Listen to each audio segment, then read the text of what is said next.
ನೀವು ಇಲ್ಲಿ ಮುಂದೆ ನಿಂತವ್ರು ಬಂದ್ಬಿಡಿ ಈ ಕಡೆ.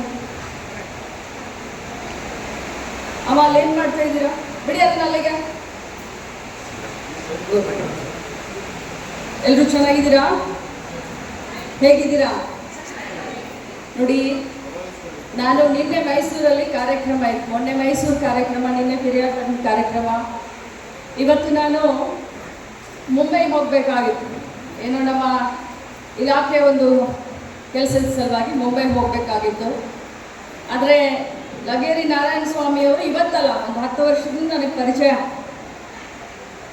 ಅಕ್ಕ, ನನ್ನ ಹುಟ್ಟುಹಬ್ಬದ ಪ್ರಯುಕ್ತ ಭಾಳ ಅರ್ಥಪೂರ್ಣವಾದಂಥ ಕಾರ್ಯಕ್ರಮ ಮಾಡ್ತಾ ಇದ್ದೀವಿ, ನೀವು ಬರಲೇಬೇಕು ಅಂದಾಗ ಅತ್ಯಂತ ಸಂತೋಷದಿಂದ ನಿಮ್ಮೆಲ್ಲರಿಗೆ ಆಶೀರ್ವಾದ ಮಾಡಲಿಕ್ಕೆ, ನಿಮ್ಮೆಲ್ಲರನ್ನು ಭೇಟಿ ಮಾಡಲಿಕ್ಕೆ ನಾನು ಈ ಕಾರ್ಯಕ್ರಮದಲ್ಲಿ ಬಂದಿದ್ದೇನೆ, ಭಾಗವಹಿಸಿದ್ದೇನೆ. ದಿವ್ಯ ಸಾನ್ನಿಧ್ಯವನ್ನು ಅಮ್ಮ ಓಡಾಡಬಾರ್ದು, ಲೀಡ್ರಮ್ಮ. ನನ್ನ ಭಾಷಣ ಆಗೋರ್ಗು ನೋ ಡಿಸ್ಟರ್ಬೆನ್ಸ್. ಲೀಡ್ರೆ, ನೀವು ಇಲ್ಲಿ ಬಂದು ಕೂತ್ಕೊಂಡ್ಬಿಟ್ರೆ ಚೆನ್ನಾಗಿರುತ್ತೆ, ಪರವಾಗಿಲ್ವಾ? ನಮ್ಮ ಕಾರ್ಯಕ್ರಮದ ದಿವ್ಯ ಸಾನ್ನಿಧ್ಯವನ್ನು ವಹಿಸಿಕೊಂಡಂಥ ಬಸವ ಮಡಿವಾಳಪ್ಪ ಮಾಚಿದೇವ ಸ್ವಾಮೀಜಿಗಳ ಪಾದಗಳಿಗೆ ನಮಸ್ಕರಿಸುತ್ತಾ, ಆತ್ಮೀಯ ಸಹೋದರಿ ಕುಸುಮ ಹನುಮಂತರಾಯಪ್ಪನವರೇ, ಅದೇ ರೀತಿ ಈ ಕಾರ್ಯಕ್ರಮ ಭಾಳ ಅರ್ಥಪೂರ್ಣವಾಗಿ ಮಾಡ್ತಾ ಇರುವಂಥ ಆತ್ಮೀಯ ಸಹೋದರ ಲಗ್ಗೇರಿ ನಾರಾಯಣ ಸ್ವಾಮಿಯವರೇ, ಅವರ ಧರ್ಮಪತ್ನಿ ಮಂಜುಳಾ ನಾರಾಯಣ ಸ್ವಾಮಿಯವರೇ, ಆಶಾ ಸುರೇಶ್ ಅವರೇ, ಅಶ್ವಿನಿಯವರೇ, ರೂಪಾಲಿಂಗೇಶ್ ಅವರೇ, ಮಂಜುಳಾ ಮಂಜುನಾಥ್ ಅವರೇ, ವೈದ್ಯನಾಥ್ ಅವರೇ, ಮತ್ತು ಕಾರ್ಯಕ್ರಮದಲ್ಲಿ ಭಾಗವಹಿಸಿದಂಥ ಮಾಧ್ಯಮದ ಎಲ್ಲ ಸಹೋದರರೇ ಮತ್ತು ವಾಲಂಟಿಯರ್ಸ್. ನೋಡಿ, ನೀವು ಮಾತಾಡಕೂಡ್ದು.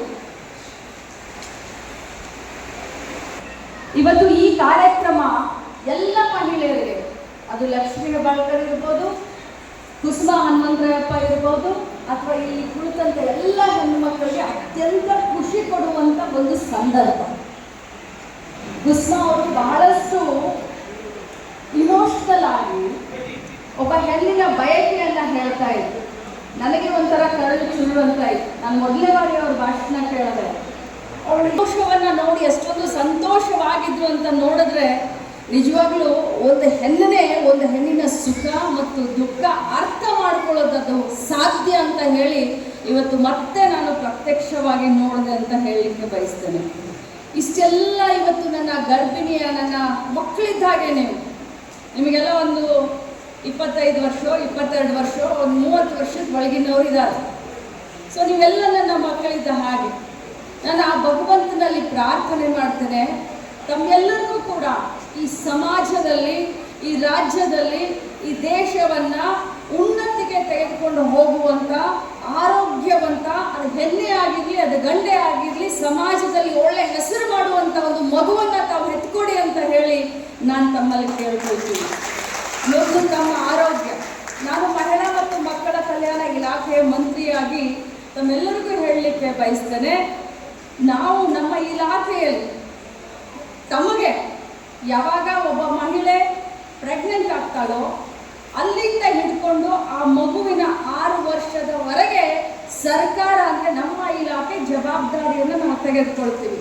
ನೀವು ಬಸವರ ಹೆಣ್ಮಕ್ಳು ಇದ್ದಾಗಲೇ ತಮಗೆ ಪೌಷ್ಟಿಕವಾದಂಥ ಆಹಾರವನ್ನು ಸರ್ಕಾರದ ವತಿಯಿಂದ ತಮಗೆ ಕೊಡುವುದರ ಮುಖಾಂತರ ತಮ್ಮ ಆರೋಗ್ಯ ಮತ್ತು ಮಗುವಿನ ಪೌಷ್ಟಿಕತೆ, ಮಗುವಿನ ಆರೋಗ್ಯದ ಬಗ್ಗೆ ಚಿಂತನೆಯನ್ನು ನಾವು ನಮ್ಮ ಇಲಾಖೆಯಿಂದ ಮಾಡ್ತೇವೆ. ಅದು ನನಗೆ ಬಹಳಷ್ಟು ಹೆಮ್ಮೆ ಅನಿಸುತ್ತೆ. ಇವತ್ತು ನಾನು ಒಳಗಡೆ ಬರಬೇಕಾದ್ರೆ ಬಹಳಷ್ಟು ಜನ ನನ್ನ ಅಂಗನವಾಡಿಯ ಕಾರ್ಯಕರ್ತರು ಮತ್ತು ಟೀಚರ್ ಹೇಳ್ತಾ ಇದ್ರು, ಅಕ್ಕ ನಾವು ಅಂಗನವಾಡಿಯ ಕಾರ್ಯಕರ್ತರು ಅಂತ. ನಾನು ಅವಾಗ ಅಂದ್ಕೊಂಡೆ, ನಮ್ಮ ಕಾರ್ಯಕರ್ತರು ಮಾಡಿದಂಥ ಈ ಕೆಲಸಕ್ಕೆ ಅವ್ರಿಗೆ ನಿಜವಾಗ್ಲೂ ಒಂದು ದೊಡ್ಡ ಚಪ್ಪಾಳೆಯನ್ನು ತಟ್ಟಬೇಕು ಅಂತ ಹೇಳಿ ನಾನು ತಮ್ಮಲ್ಲಿ ಕೇಳ್ಕೊಳ್ತೀನಿ.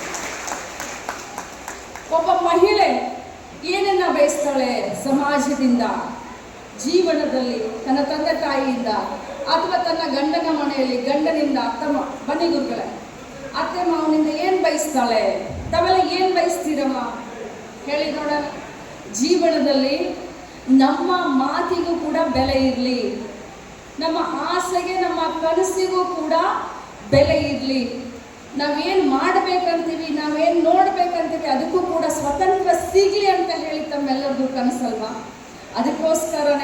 ನಾನು ಭಾಳ ಹೆಮ್ಮೆಯಿಂದ ಹೇಳ್ತೇನೆ, ನಮ್ಮ ರಾಜ್ಯ ಸರ್ಕಾರ, ಸಿದ್ದರಾಮಯ್ಯನವರ ಸರ್ಕಾರ ತಮ್ಮೆಲ್ಲರಿಗೂ ಕೂಡ ಸ್ವಾಭಿಮಾನದಿಂದ ಇರಬೇಕು ಅಂತ ಗೃಹಲಕ್ಷ್ಮಿ ಯೋಜನೆಯನ್ನು ತಂದಿದೆ. ಇಲ್ಲಿ ಇದ್ದಂಥ ಎಷ್ಟು ಜನರಿಗೆ ತಾವೆಲ್ಲ ಸೊಸೆಯಂದ್ರಾಗಿದ್ದೀರಾ, ಮೋಸ್ಟ್ಲಿ ಮನೆ ಯಜಮಾನಿಗಳಾಗಿದ್ದೀರಾ, ಇಲ್ಲ ನನಗೆ ಗೊತ್ತಿಲ್ಲ. ಎಷ್ಟು ಜನರಿಗೆ ಗೃಹಲಕ್ಷ್ಮಿ ಬರುತ್ತೆ, ಅಥವಾ ಎಷ್ಟು ಜನ ಮನೆಯಲ್ಲಿ ಗೃಹಲಕ್ಷ್ಮಿ ಬರುತ್ತೆ? ಸ್ವಲ್ಪ ಕೈ ಎತ್ತು. ನಿಮ್ಮ ಮನೆಯಲ್ಲಿ ಗೃಹಲಕ್ಷ್ಮಿ ಬರಲ್ವಾ? ನಿಮ್ಮ ಅತ್ತೆಗೆ ಬರುತ್ತೆ ತಾನೆ? ನಿಮ್ಮ ತಾಯಿಗೆ ಬರುತ್ತೆ ತಾನೆ? ಸೊ ಹಾಗಾಗಿ ಕೈ ಎತ್ತಿ, ಸ್ವಾಭಿಮಾನದಿಂದ ಕೈ ಎತ್ತಿ. ಯಾಕೆ ಈ ಮಾತನ್ನ ಹೇಳ್ತಾ ಇದ್ದೀನಿ ಅಂತಂದ್ರೆ, ಸ್ವಾಭಿಮಾನ ಅಂದ್ರೆ ಏನು? ಬರೀ ಭಾಷಣದಲ್ಲಿ ಸೀಮಿತ ಅಲ್ಲ. ಮಹಿಳೆಯ ಆರ್ಥಿಕ ಸ್ವಾಭಿಮಾನ ಅಂತಂದ್ರೆ ಬರೀ ಭಾಷಣಕ್ಕೆ ಅಷ್ಟೇ ಸೀಮಿತ ಅಲ್ಲ. ನಿಜವಾದ ಅರ್ಥದಲ್ಲಿ ಮಹಿಳೆಗೆ ಕನಸು ಕಾಣುವಂಥ ಅಧಿಕಾರ ಇದೆ. ಮಹಿಳೆ ಕೂಡ ಸ್ವಚ್ಛಂದವಾಗಿ, ಸ್ವತಂತ್ರವಾಗಿ ನಿರ್ಧಾರವನ್ನು ತೆಗೆದುಕೊಳ್ಬೇಕು ಅಂತ ಹೇಳಿ ಅಲ್ಪ ಪ್ರಮಾಣದಲ್ಲಿ ಆಗಬಹುದು ಆದ 2,000 ರೂಪಾಯಿಗಳನ್ನು ತಮ್ಮ ಖಾತೆಯಲ್ಲಿ, ತಮ್ಮ ಮನೆಯವರ ಖಾತೆಯಲ್ಲಿ ಹಾಕ್ತಾ ಇದೆ. ಜೊತೆಯಲ್ಲಿ ಶಕ್ತಿಯಿಂದ ತಮಗೆ ಶಕ್ತಿಯನ್ನು ನಾವು ಕೊಡಲಿಕ್ಕೆ ಪ್ರಯತ್ನ ಮಾಡಿದ್ದೀವಿ. ಯಾರಾದರೂ ಬಸ್ನಲ್ಲಿ ಪ್ರಯಾಣ ಮಾಡ್ತಿರ್ತಾನೆ, ನೀವು ಎಲ್ಲರಾದ್ರೂ ಮೋಟರ್ ಬೈಕು, ಕಾರುಗಳಿದಾವ, ಒಮ್ಮೆ ಆದರೂ ಬಸ್ನಲ್ಲಿ ಹೋಗ್ತಿರ ತಾನೆ? ನಿಮ್ಮ ಆಧಾರ್ ಕಾರ್ಡ್ ತೋರಿಸೋದು, ನೀವೆಲ್ಲಿ ಹೋಗ್ಬೇಕಂತ ಬಯಸ್ತೀರೋ ಅಲ್ಲಿ ಆ ಸ್ಥಳಕ್ಕೆ ನಿಮ್ಮನ್ನ ಕಳಿಸೋದು ಅಂತಂದರೆ ನಿಮ್ಮ ಕಾಲಿಗೂ ಕೂಡ ಸ್ವಾಭಿಮಾನ ತಂದು ಕೊಡುವಂಥ ಕೆಲಸ ಪ್ರಾಮಾಣಿಕವಾಗಿ ನಮ್ಮ ಸರ್ಕಾರ ಮಾಡ್ತಾ ಇದೆ. ಇವತ್ತು ನಾರಾಯಣ ಸ್ವಾಮಿಯವರ ಬಗ್ಗೆ ನಾನು ಹೇಳಬೇಕು ಅಂತ ಹೇಳಿದ್ರೆ, ಆ ಮನುಷ್ಯ ಸಮಾಧಾನದಿಂದ ಇದ್ದಿದ್ದೇ ನಾನು ನೋಡಲಿಲ್ಲ. ಬರೀ ಏನಾದರೂ ಒಂದು ಮಾಡಬೇಕು, ಸಮಾಜಕ್ಕೆ ಮಾಡಬೇಕು, ಮಹಿಳೆಯರಿಗೆ ಮಾಡಬೇಕು, ವಿಕಲಚೇತನರಿಗೆ ಮಾಡಬೇಕು, ಹಿರಿಯ ನಾಗರಿಕರಿಗೆ ಏನಾದರೂ ಸಹಕಾರ ಮಾಡಬೇಕು, ಅನಾಥ ಮಕ್ಕಳನ್ನು ಕಲಿಸ್ಬೇಕು, ಅನಾಥ ಕುಟುಂಬಕ್ಕೆ ಅನ್ನ ದಾನ ಮಾಡಬೇಕು. ಬರೀ ಕಿಟಿ 24 ತಾಸು ಅವರ ಒಂದು ಕಾರ್ಯಕ್ರಮದ ವಿಡಿಯೋಗಳನ್ನ ನೋಡದೆ ನನ್ನ ಬೇಸತ್ತು. ಕುಸುಮ ಈಗ ಓಪನೇ ಮಾಡಲ್ಲ ಅವರು, ಅಷ್ಟು ಕಾರ್ಯಕ್ರಮ. ಆಮೇಲೆ ಇನ್ನೂ ಒಂದು ಮಾತು ಹೇಳ್ತೀನಿ, ನಾರಾಯಣ ಸ್ವಾಮಿ ಅವರೇ, ನಿಮ್ಮ 1-2 ಕಾರ್ಯಕ್ರಮ ನಾನು ಕೂಡ ಕಾಪಿ ಮಾಡಿದ್ದೀನಿ ನನ್ನ ಕ್ಷೇತ್ರದಲ್ಲಿ.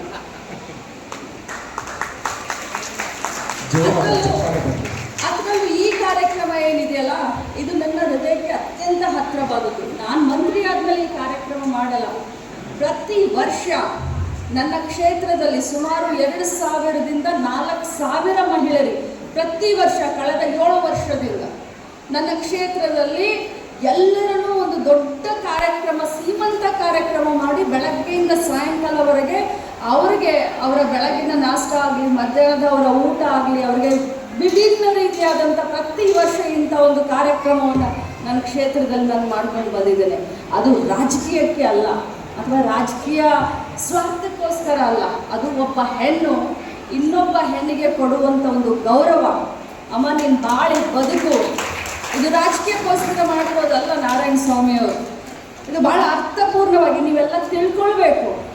ನಮ್ಮ ಮನೆಯಲ್ಲಿ ನಮ್ಮ ತಂದೆ ತಾಯಿಯವರು ಖುಷಿ ಪಡ್ತಾರೆ, ಗಂಡನ ಮನೆಯಲ್ಲಿ ಅತ್ತೆ ಮಾವ ಖುಷಿ ಪಡ್ತಾರೆ, ಆರತಿ ಮಾಡಿ ಒಂದು ಉಡಿ ತುಂಬ್ತಾರೆ. ಆದರೆ ಸಾರ್ವಜನಿಕವಾಗಿ, ಪಕ್ಷಾತೀತವಾಗಿ, ಜಾತ್ಯತೀತವಾಗಿ ಎಲ್ಲ ಮಹಿಳೆಯರನ್ನ ನಮ್ಮವರು, ನನ್ನ ಅಕ್ಕ ತಂಗಿಯರಂತ ಕರೆದು ಮಾಡ್ತಾ ಇದ್ದಾರಲ್ಲ, ಇದು ಬಹಳ ಪುಣ್ಯದ ಕೆಲಸ. ಈ ಪುಣ್ಯ ನಾರಾಯಣ ಸ್ವಾಮಿಯವರಿಗೆ ಮತ್ತು ಅವ್ರ ಕುಟುಂಬಕ್ಕೆ ಖಂಡಿತವಾಗ್ಲೂ ಸಿಕ್ಕುತ್ತೆ ಅಂತ ನಾನು ಹೇಳಲಿಕ್ಕೆ ಬಯಸ್ತೇನೆ. ನಾನು ಜಾಸ್ತಿ ಮಾತನಾಡಲಿಕ್ಕೆ ಹೋಗೋದಿಲ್ಲ. ನಾನು ಕೂಡ ಈ ಕಾರ್ಯಕ್ರಮ ಮುಗಿದ ಮೇಲೆ